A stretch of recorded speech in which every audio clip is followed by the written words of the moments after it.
ठाणे में आतंकी फंडिंग को लेकर बड़ी कार्रवाई की गई है। भिवंडी, बोरीवली समेत कई इलाकों में रात भर ईडी और एटीएस ने रेड की। एटीएस और ईडी की संयुक्त टीम ने बीती रात एक विशेष अभियान चलाते हुए छापेमारी की। अचानक से हुई इस कार्रवाई से पूरे इलाके में हड़कंप मच गया। सोर्सेस के मुताबिक ये छापेमारी संदिग्ध आर्थिक लेन देन और संभावित अवैध गतिविधियों से जुड़े मामले के तहत की गई है। सुरक्षा एजेंसियों ने रात भर इलाके में सर्च ऑपरेशन चलाया। हालांकि अभी तक अधिकारियों की ओर से कोई आधिकारिक बयान जारी नहीं किया गया है कि छापे के दौरान क्या बरामद हुआ और कितने लोगों से पूछताछ की जा रही है। लेकिन देर रात से ही भारी पुलिस बल के साथ एटीएस और ईडी की टीमों की आवाजाही देखी गई। ये कार्रवाई ठाणे के पड़गा इलाके से सटे बोरीवली गांव में की गई, जहां पर आतंकी गतिविधियों से जुड़े आर्थिक लेन देन का शक है। सोर्सेस के मुताबिक बोरीवली गांव के कई घरों पर एक साथ छापे मारे गए हैं। ये वही इलाका है जहां पर साकिब नाचन की गिरफ्तारी के बाद एटीएस ने पहले भी बड़ी कार्रवाई की थी। ठाणे के पड़गा गांव से पिछले साल आईएसआईएस की विचारधारा का समर्थन करने वाले स्लीपर सेल को भी पकड़ा गया था। महाराष्ट्र के अहिल्यानगर और पारनेर इलाके में तेंदुए के घुसने की घटना सामने आई है। रिहायशी इलाके में तेंदुए के आने के बाद लोगों में दहशत फैल गई है। आप देखिए, महाराष्ट्र के अहिल्यानगर और पारनेर में तेंदुए का खौफ किस कदर है, इसका अंदाजा इन तस्वीरों से लगाया जा सकता है। क्या इंसान और क्या बेजुबान, हर किसी के गले में ये बेल्ट नजर आ रही है ताकि तेंदुए के हमले से बचाया जा सके।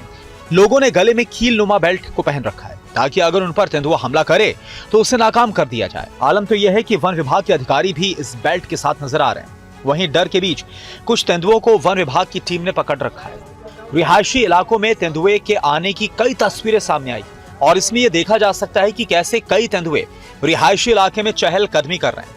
पिछले 7 हफ्तों में यानी कि 21 अक्टूबर से 9 दिसंबर 2025 तक भारत के कई शहरों में लगातार तेंदुए दिख रहे हैं जो आवासीय इलाकों में घूम रहे हैं। पुणे में एयरपोर्ट और आवासीय इलाकों में तेंदुआ देखा गया। उत्तराखंड के पहाड़ी गांव में और जयपुर के हाई सिक्योरिटी जोन में तेंदुआ घुस आया। वन विभाग हर जगह तेंदुए को पकड़ने के लिए ऑपरेशन को चला रहा है, लेकिन खतरा कम नहीं हो रहा। आलम यह है कि उत्तराखंड में तेंदुए के आतंक की वजह से कई स्कूल तक ऑनलाइन कर दिए गए। महाराष्ट्र के नागपुर में भी तेंदुए के घुसने की घटना सामने आई है। रिहायशी इलाके में तेंदुए के आने से इलाके में दहशत फैल गई है।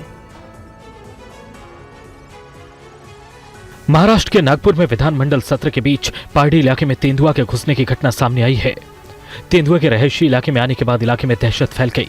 तेंदुए ने 7 लोगों को घायल कर दिया। तेंदुए के पहाड़ी इलाके में घुसने की घटना बुधवार की सुबह हुई। तेंदुए के रहायशी इलाके में होने का वीडियो भी सामने आया है। इसमें लोग डर की वजह से अपने घरों में कैद दिखाई दे रहे हैं। वन विभाग की टीमें तेंदुए को पकड़ने के लिए मौके पर पहुंची है। महाराष्ट्र में यह घटना तब सामने आई है जब पूरी महाराष्ट्र सरकार इन दिनों शीतकालीन सत्र के लिए नागपुर में ही है। वहीं तेंदुए के रिहायशी इलाके में आने की बढ़ रही घटना के बीच विधानसभा में यह मुद्दा उठा। बुधवार को निर्दलीय जीतने के बाद शिवसेना में आए विधायक शरद सोनवणे ने इस मुद्दे को विधानसभा सत्र में उठाया। वो तेंदुए की पोशाक पहनकर सदन परिसर में पहुंचे। उन्होंने ऐसा करके तेंदुए के हमलों से लोगों को बचाने की अपील की। अगर देखें तो महाराष्ट्र के नागपुर, पुणे, शिरूर जैसे इलाकों में पिछले काफी दिनों से तेंदुए का खौफ है। और महाराष्ट्र के नासिक में आग लगने से पूरे इलाके में हड़कंप मच गया। घंटों की मशक्कत के बाद किसी तरह आग पर काबू पाया गया। भीषण अग्निकांड की ये तस्वीरें महाराष्ट्र के नासिक की है, जहां एक वड़ा पाव दुकान में देर रात भीषण आग लग गई। आग इतनी तेजी से फैली कि देखते ही देखते पास की 3 दुकानों को भी अपनी चपेट में ले लिया। धुएं से पूरा इलाका ढक सा गया, जिससे इलाके में डर और अफरा तफरी का माहौल बन गया। फायर ब्रिगेड और पुलिस की टीमों ने मौके पर पहुंचकर आग बुझाने के लिए कड़ी मशक्कत की। लगभग 40 मिनट की लगातार कोशिशों के बाद आग पर काबू पाया गया। आग लगने की वजह फिलहाल साफ नहीं है, लेकिन राहत की बात यह है कि इस हादसे में कोई हताहत नहीं हुआ। हालांकि आर्थिक नुकसान काफी बड़े स्तर पर हुआ है। फिलहाल पुलिस मामले की जांच कर रही है। वहीं महाराष्ट्र के जलगांव में एक फैक्ट्री में आग लगने की घटना सामने आई है। जिला आपदा प्रबंधन अधिकारी NT रावल ने बताया कि रात 9 बजे कंट्रोल रूम को फोन आया था। आग काफी भीषण थी। आग पर काबू पा लिया गया है। किसी के हताहत होने की सूचना नहीं है। ये ठिबक सिंचन की फैक्ट्री है, जिसमें प्लास्टिक का इस्तेमाल ज्यादा होता है, इसलिए आग ज्यादा फैल गई। आग लगने की घटना की जांच की जा रही है।